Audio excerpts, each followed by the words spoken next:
자, 여기에 있는 회로는 전형적인 BJT의 바이어스 회로가 됩니다. BJT. 우리 동작 원리에 대해서 굉장히 많이 공부했는데 굉장히 전형적인 바이어스 회로입니다.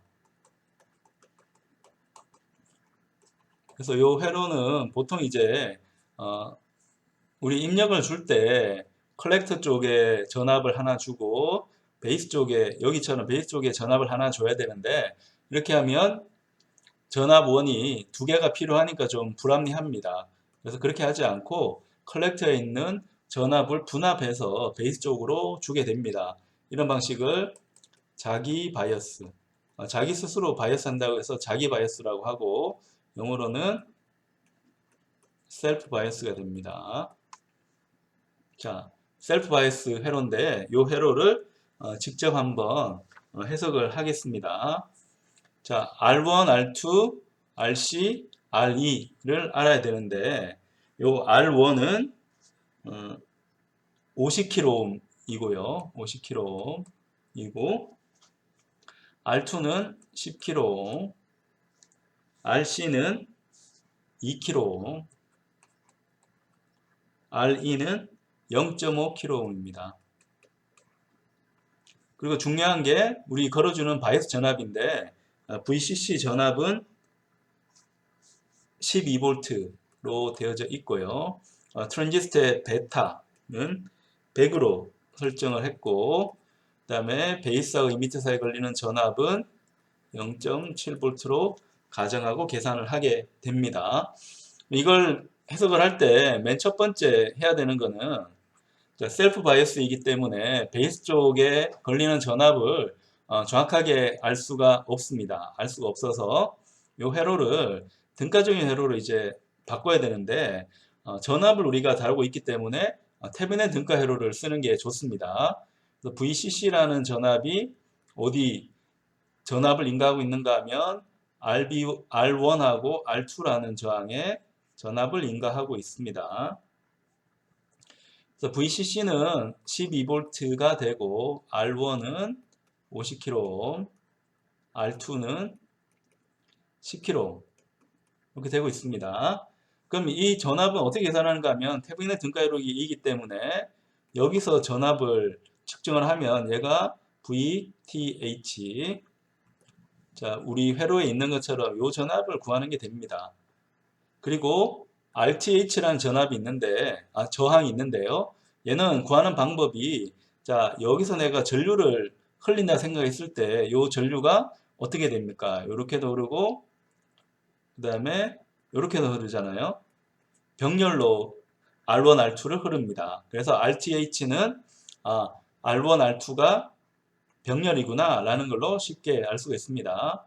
그러면 이걸 공식으로 쓰면 VTH는, 자, 전압을 분합하기 때문에 R1, R2를 분모에는 더하고 분자에는 내가 구하고 싶은 전압을 써줍니다. 전압이 구하고 싶은 위치에 저항값을 써주는데 나는 어디를 측정했습니까? 나는 요 지점을 측정했기 때문에 R2 저항값을 적어줍니다. 그 다음에 누구를 분합하고 있는가 하면 걸어준 12V, 12V를 분합을 해주고 있죠. 여기 대입을 하는 겁니다. 대입을 하면 R1은 50, R2는 10이니까 밑에는 60kΩ이 되는 거고 그 다음에 R2는 10kΩ이 되는 겁니다. 그 다음에 12V를 이제 곱해 주는데 자, 얘하고 얘하고는 6배만큼 차이 나고 얘는 2배 차이 나니까 VTH는 딱 떨어지네요. 2V로 딱 떨어지게 되고 자 RTH 우리 요 RTH를 지금 구하고 있는데 RTH는 R1하고 R2 저항의 병렬입니다. 병렬이라서 분모는 더하고 분자는 어떻게 합니까? 분자는 곱하죠. 자, 밑에 더한 값은 당연히 60kΩ이 되겠고요. 위에는 50kΩ 곱하기 10kΩ이 돼서 얘는 6이고 얘를 나눠주면 68, 48이니까 8kg가 약간 넘겠네요. 8.3kg 정도로 계산이 됩니다. 자, 여기까지는 뭐 전형적인 태비는 등가회로 만드는 방식이니까 특별할 게 없고요. 두 번째로 들어가서 자, 여기서는 태분행 등가회로를 우리 계산했다고 하면 밑에는 자, 베이스하고 2m 룹에 대한 계산을 해야 됩니다.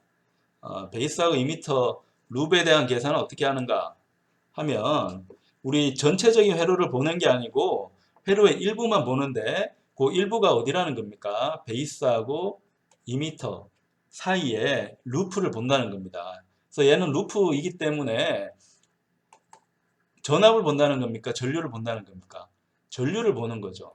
베이스에 흐르는 전류는 IB라고 하고 2m에 흐르는 전류는 IE라고 합니다. 근데 2m에 흐르는 전류는 컬렉트에 흐르는 전류하고 베이스에 흐르는 전류의 합입니다. 이렇게 나오는 이유는 2m는 2m이기 때문에 무슨 말인가 하면 2m는 캐리어를 방출하는 위치이기 때문에 2m에서 나온 캐리어는 어디로 갑니까?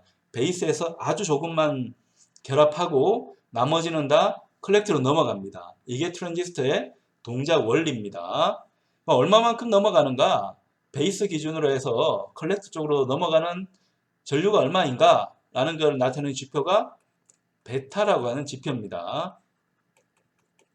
생소할지 모르지만 트랜지스터 하는 사람들은 항상 쓰는 중요한 지표입니다. 베타. 그래서 이 베타의 의미를 잘 알아야 됩니다. 그래서 여기 대입하면 베타의 IB 더하기 IB니까 얘는 뭐가 되나요? 베타 플러스 1의 IB가 됩니다. 그럼 전류가 이제 다 정의됐으니까 나머지 하나 남아있는 게 뭡니까? 전류를 우리 정의해서 알고 있다고 하면 나머지 하나 구해야 되는 것은 당연히 전압입니다. 그러니까 전압과 전류는 서로 짝꿍입니다. 같이 가고 상호 보완적인 특성을 가지고 있습니다. 그래서 전류를 구한 다음에 그 다음에 전압을 구해야 되고 혹은 전압을 먼저 구했으면 그 다음에 전류를 구해야 됩니다. 그러니까 전압과 전류를 회로에 대해서 모두 다 알면 우리는 회로를 풀었다라고 이야기를 합니다. 그래서 등가 회로 기준으로 해서 다시 한번 볼까요? 자, 등가 회로를 한번 보면 여기를 한번 이렇게 보자는 거죠. 이렇게 베이스 전압에서 시작해서 베이스 쪽에 있는 저항 거쳐서 트랜지스터의 베이스 및 정션을 거쳐서 2m 저항을 거쳐서 접지로 간다. 요걸 우리가 계산을 하면 베이스 이밋 룹을 이제 푸는 겁니다. 그럼 쟤를 기준으로 해서 한번 풀어보면 내가 걸어준 전압은 얼마 걸어줬습니까? VTH만큼 걸어줬죠. 자, VTH만큼 전압을 걸어줬습니다. 그럼 얘는 누구랑 같아야 됩니까? 자, 베이스하고 2m에 있는 전압을 떨어뜨리는 요소하고 다 같아야 되죠. 자, 안 보이니까 다시 한번 그려보면 자, 여기 트랜지스터 거쳐서 이렇게 넘어갑니다. 자, 요거는 우리 이미 계산을 했으니까 똑같이 적어주고요. 얘는 VBE가 되고 RE가 됩니다. 여기 중요한 거는 전류가 흐른다는 겁니다. 전류가 요렇게 흐르는데 자, 베이스 쪽에 흐르는 전류는 베이스로 이제 당연히 똑같을 거고 2m 쪽의 전류는 다릅니다. 달라서 IE라고 꼭 적어야 됩니다. IE는 여기 우리 계산했듯이 베타 플러스 1의 IB가 됩니다. 그 다음에 중요한 부분이 뭐라 하겠습니까? 전압을 우리 정의하는 거죠. 자, 얘는 DC 전압원이기 때문에 긴 쪽이 당연히 플러스고 짧은 쪽이 마이너스입니다. 저항은 어떨까요? 저항은 요 전류의 방향을 봐야 됩니다. 높은 데서 낮은 데로 떨어지고 높다는 것은 플러스, 낮다는 건 마이너스. 저항 쪽도 R이 저항도 높은 곳은 플러스, 낮은 곳은 마이너스. 그럼 폭포가 흐르듯이 플러스에서 마이너스로 전류가 흐른다. 그리고 이 VB 값은 중요한데 VB 할 때 B는 베이스 쪽인 거고요. E는 이미트 쪽입니다. 근데 VBE라고 하는 거는 베이스 쪽은 플러스, 이미트 쪽은 마이너스로 해서 측정한 전압입니다. 그래서 베이스 쪽은 플러스, 이미트 쪽은 마이너스가 되어야 합니다. 그럼 VTH 값은 저항 R에 걸리는 전압. 온 법칙 쓰면 IB의 RTH 될 거고, 또 VBE 전압이 보이고요. 우리 어디로 돌리고 있어요? 이렇게 돌리고 있습니다. 이렇게 돌리고 있는 거 꼭 봐야 됩니다. 그리고 IERE가 있는데, 자, 이렇게 쓰는 거는 쉬운데 그 다음에 부호 결정하는 게 좀 헷갈리는 부분입니다. 헷갈리는 부분인데, 부호를 정할 때는 플러스에서 마이너스로 전류가 흐르면, 자, 그 값은 기준값이 돼서 플러스라고 한다.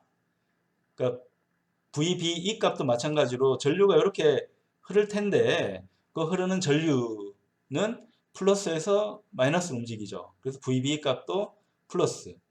그다음에 2m 저항도 보면 플러스에서 마이너스로 움직입니다. 그래서 얘도 플러스가 됩니다. 그럼 얘를 다시 한번 정리하면 IB, RTH 플러스 VBE 더하기, 자, IE 대신에 요 값으로 바꿔 넣습니다. 그럼 베타 플러스 1의 IB. 그럼 IB에 대해서 정리할 수 있겠죠. IB에 대해서 정리하면, 자, 요 값은 VTH 빼기 VBE, 얘를 RTH 더하기 베타 플러스 1에, 여기 알리가 빠졌네요. 알리가 있어야 되는데, 알리.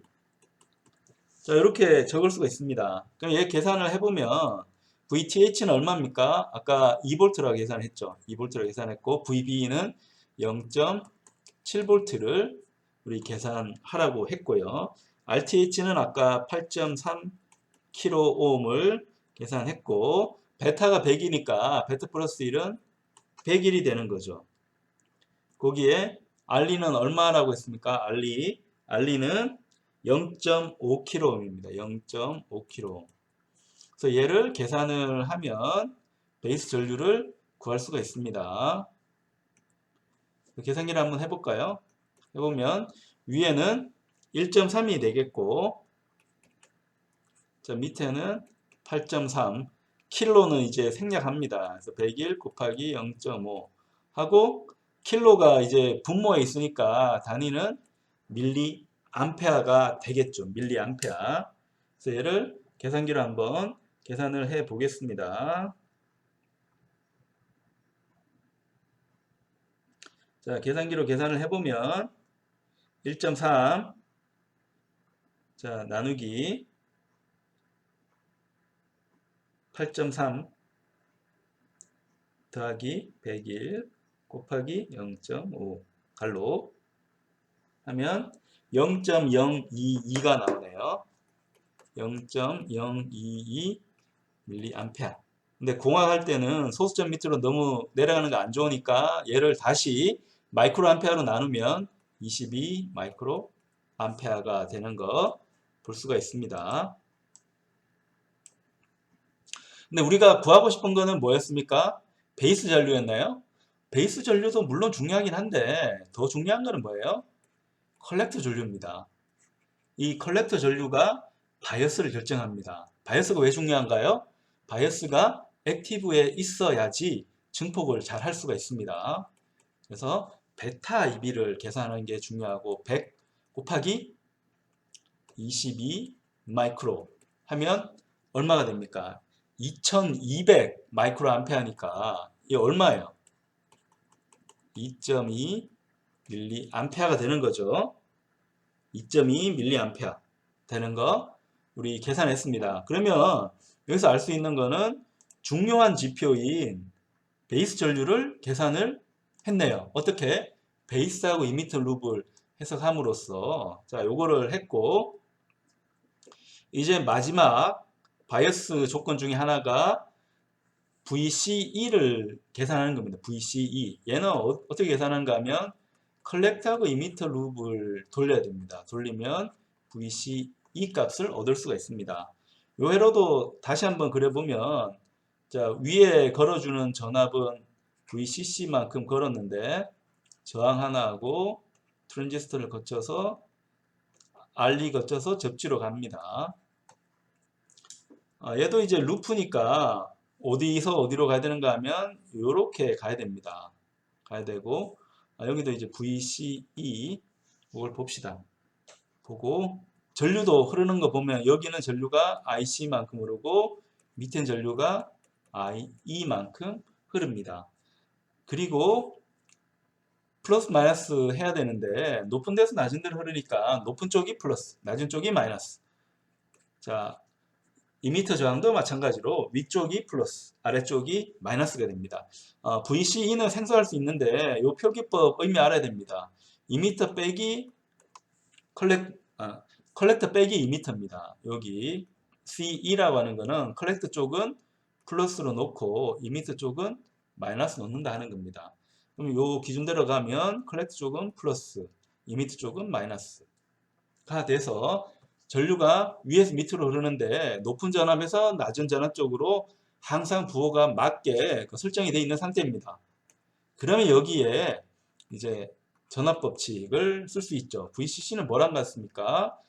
컬렉터 저항에 걸리는 전압 IC, RC 그 다음에 VCE 전압 보이고 그 다음에 IE, RE가 보입니다. IE, RE 이게 보이고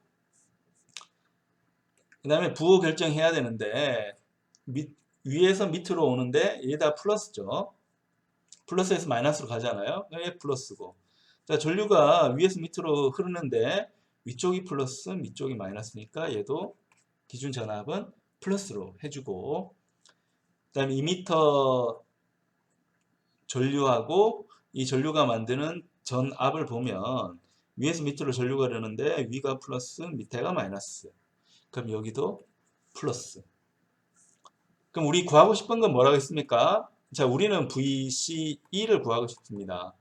그러면 VCC 빼기 IC, RC 마이너스 IE, RE가 되는데 자 여기 근사 조건이 IC하고 IBE는 거의 똑같아요. 차이 나는 거는 베이스 전류만큼 차이 나는데 이게 100배만큼 차이 나니까 대충 계산해도 관계없습니다. 그러니까 VCC 빼기 IC에 RC 더하기 RE를 해주면 되고 요 값은 얼마인가 하면 VCC는 12 IC는 얼마 나왔습니까? IC는 2.2 밀리암페어 나왔으니까 2.2 밀리 곱하기 RC는 얼마 있습니까? 2kg RE는 0.5kg 그래서 합치면 2.5kg 그러니까 킬로하고 1000분의 1은 계산할 필요 없으니까 얘만 계산을 하면 됩니다. 계산하면 얼마 정도 나오나요? 자, 계산기 한번 해보면 12 빼기 2.2 곱하기 2.5 하면 6.5가 나오네요. 6.5. 6.5. 자, 6.5V 나오는 거 확인할 수 있습니다. 그럼 다시 원래 회로로 한번 돌아가서 자, 이 트랜지스터가 어떤 바이어스에 있는가 한번 볼까요? 자, 중요한 결과를 얻었는데 IC, 컬렉터는 전류 얼마 났다고요? IC 2.2 밀리암페어가 나왔습니다. 2.2 밀리암페어. 그 IC는 2.2 밀리암페어. VC는 얼마 나왔습니까? 얘는 6.5V. 자, 얘는 트랜지스터 바이어스가 어디에 가 있나요? 얘는 바이어스가 어디가 있죠? 그럼 우리 어제 했듯이 자, 컬렉터는 전류는 밀리암페어 정도, 컬렉터 이미터 사이에 걸리는 전압은 내가 걸어준 12V, 요 12V의 반 정도라고 했으니까 얘는 6V가 반인데 6.5V 걸렸습니다. 그럼 반 정도 맞추라고 했는데 6.5면 맞춘 겁니까? 안 맞춘 겁니까? 자, 이 정도는 맞춘 거라고 봐야 됩니다. 6.5V. 6이 목표인데 6.5면 0.5V만 차이 나니까 이 정도는 잘 맞춘 게 됩니다. 그럼 우리가 뭐라고 결론낼 수 있습니까? 이 트랜지스터는 어디에 있다고요? 액티브 모드에 있다.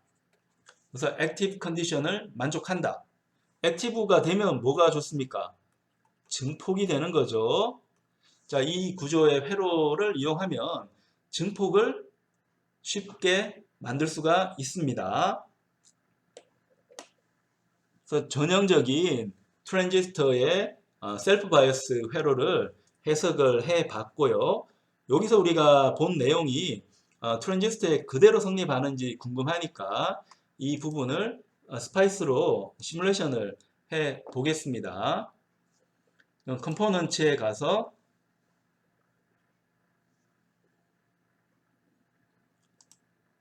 난리니어 컴포넌트 보이죠? 그 다음에 우리 트랜지스터는 그림이 어떤 그림이었습니까? NPN 트랜지스터입니다. 자, 트랜지스터 방향이 있기 때문에 아무렇게나 하면 안 됩니다. 근데 요건 바디가 있는 거를 좀 갖고 왔네요. 바디 없는 거 다시 갖고 오겠습니다. 그럼 트랜지스터가 이제 얻어졌는데 얘는 NPN 트랜지스터입니다. 이 그림에도 NPN 트랜지스터 있고 여기다 보면 화살표가 바깥으로 나가니까 이 트랜지스터는 NPN 트랜지스터입니다. 그리고 베타 값은 우리 책하고 동일하게 100이 들어가 있습니다. 그럼 여기 해야 될 일은 저항을 달아주면 됩니다. 럼프 컴포넌트 가서 저항을 달아줍니다. 컨트롤 R 눌러서 여기도 하나 달아주고,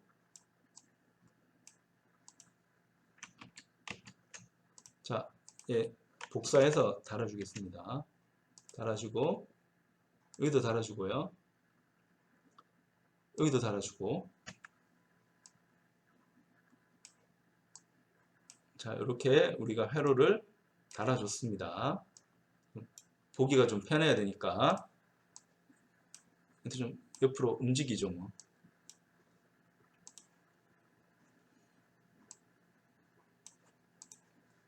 자, 저항이 4개가 배치된 거 이제 보이죠?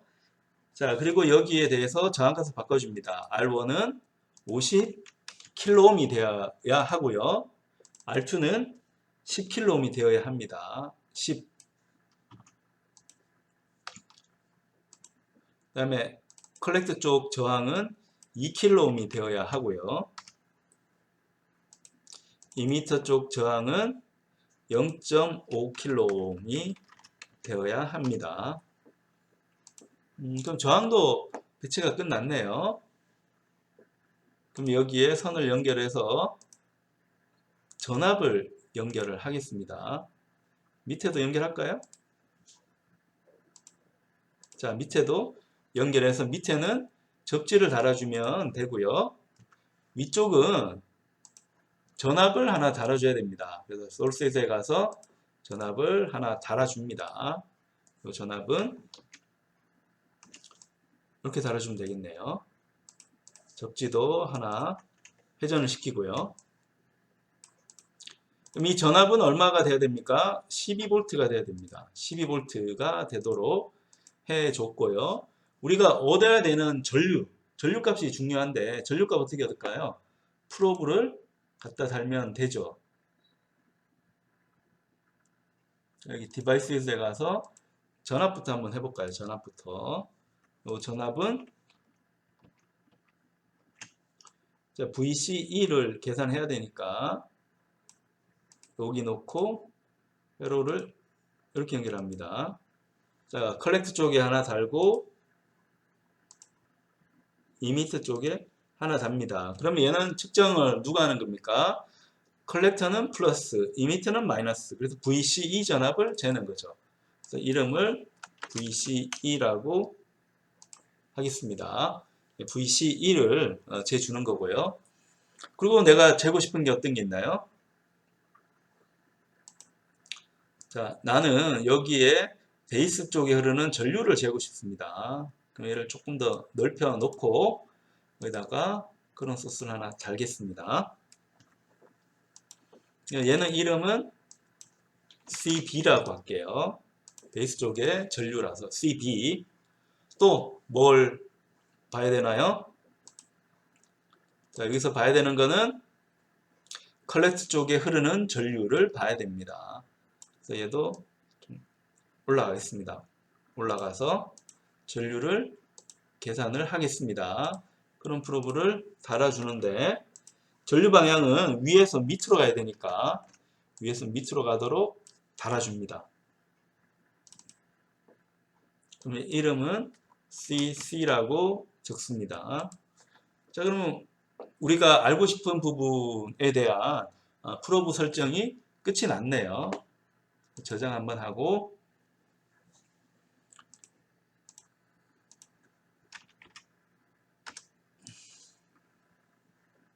이건 여러분들이 자유롭게 이제 하면 되고 중요한 거는 계산한 결과가 우리 시뮬레이션 결과, 스파이스 시뮬레이션 결과하고 같은가를 보는 게 중요합니다. 디시바이스를 계산을 한번 하면 자, 우리 아까 계산해서 VC 값 얼마 나왔습니까? 6.5V 정도 나왔는데 자, 이 계산에서는 6.86, 한 0.36V 정도가 차이 납니다. 이게 많이 차이 나는 거예요? 적게 차이 나는 거예요? 거의 차이 안 나는 겁니다. 왜냐하면 우리 트랜지스터는 베타 값이 왔다 갔다 하고요. 내부 특성도 왔다 갔다 합니다.